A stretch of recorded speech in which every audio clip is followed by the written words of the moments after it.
Cuando se diagnostica un cáncer de colon, 39% está localizado, es decir, estadio 0 o 2, ¿no? 36% regional, estadio 3, y 20% metastásico, es decir, 1 de cada 5 pacientes con cáncer colorectal que se diagnostica tienen ya metástasis en el momento del diagnóstico. Por eso cuando empezamos dijimos que era una enfermedad bastante letal. Y 50% de los pacientes con enfermedad inicial harán metástasis alguna vez. Y los que no lo hicieron durante el desarrollo de su vida pueden presentar metástasis en cualquier momento. Hay una permanente disminución de la incidencia ajustada a la edad para el colon distal. Antes el colon distal era más frecuente en personas mayores, está bajando esa frecuencia y está aumentando el cáncer en el colon proximal, no sabemos por qué. Pero esto es una realidad. Y también está disminuyendo la edad. Antes, ¿se acuerdan cuando veían el NSCN, el noticiero de Estados Unidos? Decían, a los 50 años hágase una colonoscopía, no salía en el noticiero. Ahora ya no dicen 50, ahora están diciendo 45. Y hay un trabajo que nosotros publicamos que en Perú debería ser a partir de los 40. Tenemos gente joven con cáncer colorectal y a veces si no lo diagnosticamos a tiempo es terrible porque terminan con colostomía o con muchos problemas. Esto es lo que le decía en Estados Unidos, la incidencia en varones, el tercero, en mujeres también, el tercero en frecuencia, pero en mortalidad también el tercero en Estados Unidos. En cambio en el Perú, este es Perú, en varones se ocupa el 4º lugar, en mujeres el 3er lugar. En el número total, en Perú es el 4º lugar. Estas son las estadísticas inclusivas para Perú. ¿No? Acá, si separamos, el colon está en el 7º lugar, pero ya todo el mundo se hace junto. Por esta clase, por eso lo hago así como colon rectal. Antes teníamos una clase de colon y otra de recto, como les decía al comienzo, y ahora les hago todo colon rectal porque es prácticamente lo mismo, ¿no? El recto para antes eran así las estadísticas, ¿no? Fíjense que desde el 2019. Y en Arequipa también, este es el primer registro del cáncer, cuando todavía estaba separado recto en el 7º lugar, colon en el 12º lugar. Sumados los dos, bajan a este tiempo más o menos colon rectal, ¿no?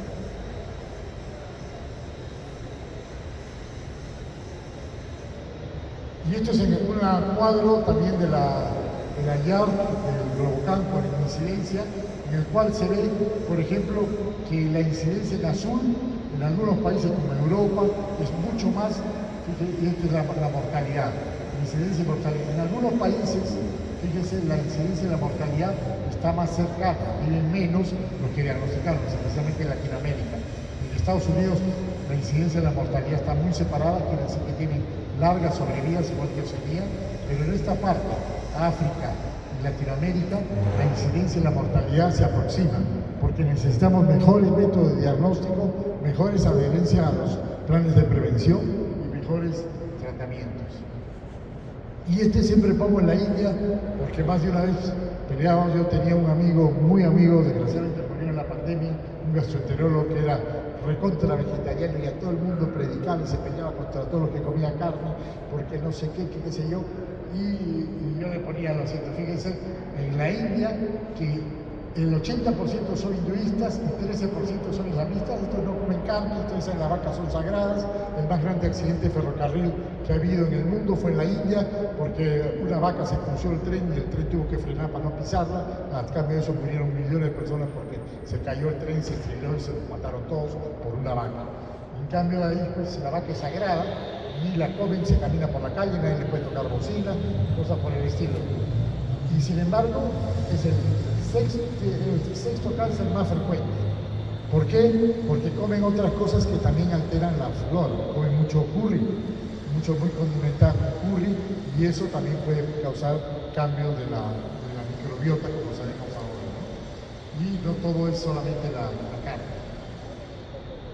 Y la incidencia, de acuerdo a la ubicación geográfica del colon, varía. Habíamos dicho que lo más frecuente es recto y sigmoide. Si ustedes suben sigmoide y recto, fíjense, acá tenemos la mayoría. Recto llano el 40%, el recto 60%, y va bajando hasta llegar al ciego y apenas es menos frecuente, a 75%, ¿no? Y esto se debe a varios factores que lo vamos a ir viendo durante la clase. El cuadro clínico clásico es el cambio del hábito de posición, se empieza a aparecer diarrea o al contrario sentimiento o sensación que el intestino no se limpia totalmente, vuelven a pujar después de terminar, ¿no? Sangre en las heces, ya sea de color rojo, muy vivo o muy oscuro, heces más delgada de la normal, dolor frecuentemente ocasionado por gases, hinchazón, saciedad, calambres, dolor tipo cólico. ¿Por qué? Por lucha intestinal, por vencer un obstáculo, por eso es un dolor tipo cólico. Ya cuando la enfermedad está avanzada hay pérdida de peso, sin razón aparente, cansancio y vómitos cuando ya se está ocluyendo el tumor, ¿no? En general, las condiciones asociadas, las clínicas ya se han mencionado, sangrado, dolor, obstrucción, perforación, enfermedad inflamatoria intestinal, radiación pélvica es un factor de riesgo. Nosotros damos mucho radioterapia para el cáncer de cuello uterino. Tenemos muchas mujeres que después de 10, 12 años presentan cáncer rectal o sigmoideo porque les cayó la radiación en esa zona. Y la genética, se hemos visto que es importante en la historia de cáncer colorectal, la historia de pólipos adenomatosos, la historia de 2 o más familiares de primer grado con cáncer colorectal y otros síndromes hereditarios. Y también antecedentes de cáncer de mama, ovario y endometrio, porque los genes codifican, son los mismos que codifican esta enfermedad. No se duerman. El colon se origina del colon primitivo, ¿no? De la porción anterior, y ustedes ven ahí una diferencia, el colon derecho y el colon izquierdo. El colon derecho se le origina en la parte final, el colon derecho en el mesocolon del embrión. Esta formación embrionaria les va a dar características diferentes. Entonces podemos hablar de un cáncer de colon derecho diferente del cáncer de colon izquierdo. Y cada vez se diferencia más. Y esto se llama, este concepto se llama la lateralidad del colon derecho versus el izquierdo. Esta lateralidad se caracteriza por varias cosas. El cuadro clínico, por ejemplo, en el derecho es más frecuente en mujeres. Generalmente es de forma polipoide o exofítica, mayor compromiso general del paciente, frecuente anemia, puede circular apendicitis cuando es en el ciego, puede haber diarrea con periodo de estreñimiento con abundante moco, meteorismo, polvorismo, suena la barriga, y tumor palpable. Estos son tumores grandes, se palpan, ¿no? Y en general tienen peor pronóstico. En cambio, en el izquierdo es más frecuente en los varones, la forma más frecuente es anular y esclerosante, por lo tanto van a producir rápidamente una obstrucción, y por eso va a dar síntomas más temprano, síndrome obstructivo agudo o crónico. La alteración principal del intestino va a ser el estreñimiento, y el otro hay diarrea, puede ser. Puede haber rectorragia cuando está en la parte final, dolor abdominal y se puede perforar. Se perfora más rápidamente, en cambio el derecho da metástasis más rápido que el izquierdo. La sobrevida, fíjense, en el izquierdo es mucho mejor que en el derecho, 19 a 64 en la mediana. En la imagen también ustedes ven la diferencia del colon izquierdo y el colon derecho de sobrevida. Vamos a hidratarnos un poquito.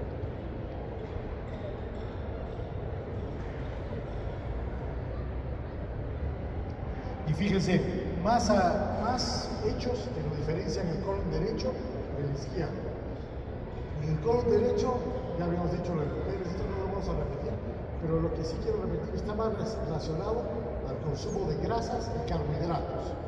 En cambio, el izquierdo está más relacionado al consumo alto de proteínas, carne y bajo en calcio, ¿no? Incluso los genes más alterados son diferentes. En el derecho, el BRAF es más alterado, en el izquierdo, el KRAS. Acá está el KRAS, que les decía que es el más alterado. Estos son importantes porque tenemos drogas para bloquear. Y también en el derecho, la familia del ER, como la mama. El ER2, tanto 1 como 2, están mucho más amplificados en el izquierdo que en el derecho. Nuevamente, un poco de resumen. La sobrevida en el derecho es 19%, en el izquierdo 33%. El que da anemia es el derecho, el izquierdo da obstrucción. Los pacientes de mayor edad tienen el lado derecho, los grados de diferenciación son menores en el izquierdo. Los tumores son más grandes, se palpan, se logran agarrar en el derecho y hay mayor invasión ganglionar. Por eso tienen también mayor pronóstico. Este es un ejemplo de las diversas anormalidades moleculares y refuerzan el concepto que el colon derecho es diferente que el colon izquierdo, tanto en su biología, en su clínica, como también en la composición de los genes alterados, como va variando tanto en el derecho como en el izquierdo. En la lateralidad habíamos visto que había 4 tipos de cáncer colónico. Uno predomina más en el derecho que el izquierdo. Fíjese, en el derecho predomina el CMS1, que es el inmunológico, el izquierdo predomina el azul, que es el colónico, los virus agresivos, y por lo tanto tiene mejor selectividad. Entonces, hay una clasificación molecular, hay una clasificación clínica, una flora tiene una cosa muy importante en el desarrollo de estos cánceres. El diagnóstico, la anamnesis y la historia clínica sigue siendo importante. Antecedentes de examen físico, hay que palpar el abdomen, grupos ganglionares y metástasis. No olvidarse que en el laboratorio lo que se puede encontrar anemia, elevación de 2 marcadores muy sensibles, el CA19-9 y el CEA, y en el colon derecho, no sabemos por qué, tiende a elevar ligeramente la creatinina. Puede haber sangre oculta o examen de TB positivo, pero lo ideal es la fibrocolonoscopía. También se puede hacer una radiografía contrastada del colon con enema y doble contraste, especialmente cuando se sospecha lesiones múltiples, porque también hay cáncer colónico con varias lesiones a la vez. La radiografía de tórax para descartar metástasis y la tomografía y la resonancia magnética también son útiles para hacer la estadificación de metástasis de cáncer. A pacientes que no se puede hacer colonoscopía, hay una forma de hacer una colonografía tomográfica computada, es una variante de tomografía, entonces sin meter el tubo se pueden encontrar lesiones como estas. La desventaja con la colonoscopía es que no se puede hacer biopsia. El diagnóstico diferencial del cáncer de colon son tumores benignos. Hay muchos tumores benignos, no todos los tumores del colon son malignos, pero sí la mayoría. Los vólvulos, pseudovarios, gente que se come pepas, que se come pelos o cuerpos extraños, eso se llama mesoar. Tumores extracolónicos, por ejemplo, el tumor de ovario que comprime, la tuberculosis enteroperitoneal. Perú ha salido como el campeón mundial de tuberculosis en los últimos reportes de estos días. Y tumores inflamatorios como la diverticulitis y el plastrón son factores de diferenciación. Esto no es un cáncer, es una gran diverticulitis, un plastrón diverticular que se confunde con el cáncer colorectal. La diverticulitis es un diagnóstico importante en personas mayores. Y en la parte rectal, el diagnóstico diferencial son las hemorroides, la rectocolitis ulcerativa, felizmente rara en nuestro medio por la poca cantidad de judíos que tenemos en nuestro medio, pero sin embargo existe. Tumores benignos y el prolapso rectal, ¿no? El prolapso rectal es un factor también que los confunde con cáncer rectal.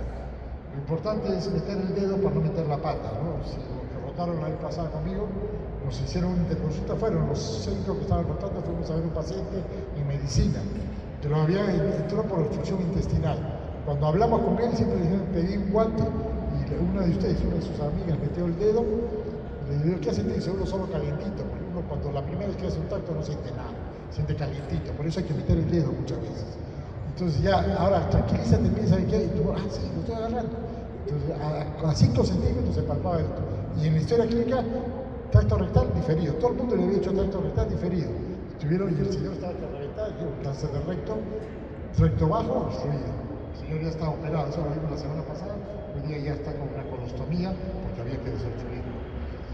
Y la otra causa de diagnóstico diferencial es cuando juegan con cositas y se le caen las cositas por el recto, hay que entrar a sacar las cositas, también es un diagnóstico diferencial del cáncer colorectal.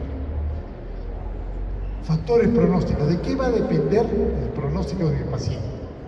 Primero, de la penetración del tumor en todas las capas del colon. Esto es una realidad para todos los cánceres digestivos. Todos los cánceres digestivos, el pronóstico depende, esto para todos se puede aplicar.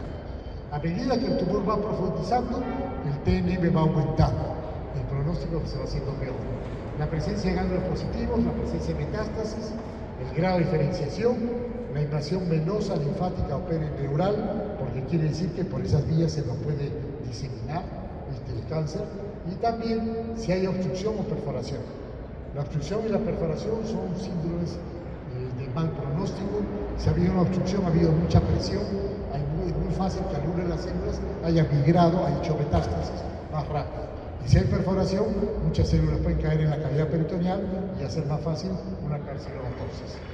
Edad mayor de 70 años, ¿no? Enfermedad local persistente post-quimio o radioterapia, aneuploidía y pérdida anémica. Acá tiene un tumor, ¿no? El borde sano, el otro borde resecado. El estadiaje, como les dije, depende el T de la invasión de las capas interepitelial, submucosa, muscular y serosa. Si lo atraviesa o lo perfora, es un T4A, ¿no? O T4B si invade directamente a otros órganos. Entonces la invasión en las capas musculares es muy importante. Y la presencia de ganglios. No ganglios, X, N0, no ganglios, N1, 1 a 3 ganglios y N2, más de 4 o más ganglios. Y se considera una buena resección si sacan por lo menos de 16 a 18 ganglios. Y la metástasis, el sitio más frecuente, pulmón, hígado, hueso, son los sitios frecuentes. Acá ven ustedes el tumor, cómo va penetrando, es el TNM, que también mucho tiempo se ha usado la clasificación de Dukes, que decía Dukes ABC, ya no se usa, por eso se los menciono solo como anécdota, por si alguna vez leen algo, pero se usa el TNM. Incluso los ingleses, que fueron los primeros que pusieron la clasificación de Dukes, como vamos a verlo luego, ya están adoptando el TNM, que es una clasificación mundial, internacional, mucho más manejable. Ahí está Dukes, cabalmente, patólogo inglés del Hospital St. Mark. El Hospital St. Mark es el hospital más famoso de cirugía colorectal de Londres. Los ingleses, todos los procedimientos lo han escrito y los han hecho los ingleses. Este es el Hospital St. Mark en Londres. Y fíjense cómo el estadio es importante para el pronóstico, ¿no? Antes están los estadios de Dukes A, que yo los he puesto en estadios normales ahora, o el TNM acá, y hubo un gran cambio en el año 1960. Fíjense, la sobrevida antes del 60 era el 80% en estadios Dukes A, o sea, un T1, ahora es más del 90%. Y la razón principal de este cambio, fíjense, estadio 2 del 45 subió al 70-75, estadio 3A del 15 a 30% al 35-65%, y en este entonces, cuando hicieron este trabajo, que fue hace tiempo, en el 93, el estadio D, o sea, la metástasis, seguía mal pronóstico, o sea, metástasis era mal. El cambio principal que hizo esta gran mejora fue la aparición de una droga, el 5-fluoracilo, el 5-FU. Por eso es que tanto se usa el 5-FU, especialmente en cáncer colorectal. Ese ha sido un gran cambio en la sobrevida de los pacientes. ¿Cuál es el mejor método de prevención? ¿No? En un estudio de corte de 2 millones de pacientes, fíjense, entre 50 y 90 años, de enero del 93 hasta el 2006, fíjense que tanto tiempo, así hacen los gringos sus estudios, ¿no? Durante estos 14 años de seguimiento, lo que encontraron fueron 62% diagnósticos con cáncer colorectal, ¿ya? Y 0.98 murieron de la enfermedad. ¿Por qué? Porque era un diagnóstico temprano. De ahí la importancia de la colonoscopía. Entonces, la medida de prevención es la colonoscopía. El riesgo promedio, la mayoría de la población, 75-80%, hay que iniciar la colonoscopía a partir de los 50 años. Como les digo, ahora se está hablando de 45, 40, pero lo que dicen los libros son 50 años. No antecedentes de adenoma, no antecedentes colorectal, no antecedentes de enfermedad inflamatoria y no antecedentes familiares. Este es el riesgo promedio. Se puede hacer una colonoscopía cada 10 años, o una sigmoidoscopía flexible cada 5 años, más sangre oculta, porque esto solo llega hasta el sigmoides, ¿no? Sangre oculta anual, ¿no? Y radiografía por contraste cada 5 años. Los que tienen el riesgo elevado a partir de los 50 años, que tienen adenoma, cáncer colorectal, enfermedad inflamatoria o familiar, colonoscopía cada 5 años o cada 3 años si el pólipo tenía una desgracia severa. Esto es porque tiene pólipo, ¿no? Este no tiene pólipo, por eso se puede hacer cada 10 años. Entonces, en conclusiones, el cáncer colorectal se puede prevenir. La reincisión primaria es una dieta adecuada, peso y ejercicio. Secundaria, colonoscopía, comenzando a los 50 años con riesgo moderado. Si hay riesgo más alto, chequearse a edad más temprana con colonoscopía. Muy bien, ¿alguna pregunta? ¿Seguimos? Cambiemos al otro. Ahora sí, aprovecha para molestar.